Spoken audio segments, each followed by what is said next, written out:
Hi everybody, I'm Gary Gomley and welcome to FAB Solutions, and today I thought I would show off my brand new roller banner courtesy of Silk Group, which arrived yesterday and will be used at my next sales event on the 28th of May. So I just thought I'd add them into the video just to show them off because I really like them.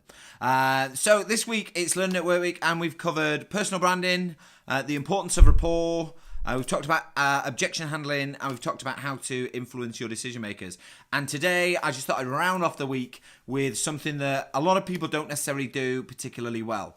And sometimes let the business or expect the business to come back to them. So I want to talk about the importance of setting a really clear and robust follow-up in the sales process.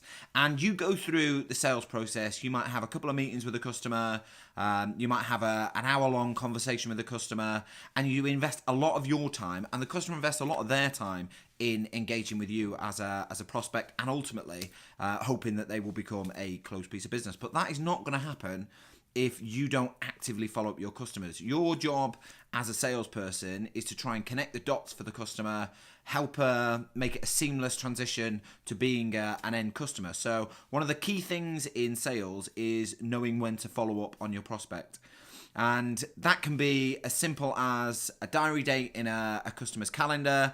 It can be a scheduled phone call that you put in your calendar. But some of the really effective ways is being really, really clear on what you're expecting from the follow-up. So you round off your sales call, you don't get the business, and we don't get the business in about 50% of the time.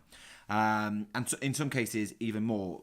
Customers take, depending on how long your kind of sales cycle is or the amount of information you're giving them, people need time to digest information. And if you're a reflector, you want to reflect on it. And if you're dealing with a host of decision makers, you need to talk to them about it. But your job as the salesperson is set some really specific goals for that follow-up. So how long is it going to take? When is the best time for me to contact you? How quickly will you be looking to make a decision? When is the best time to kind of call you? Is it AM, PM, Monday, Friday? When's the best time that you've got as a prospect? So really, really be clear in kind of setting that deliverable for the follow-up. But the most important thing is actually make the follow-up. In about 50% of cases, people just don't follow up on a prospect. So don't kind of use your own judgments. Don't assume it's too expensive.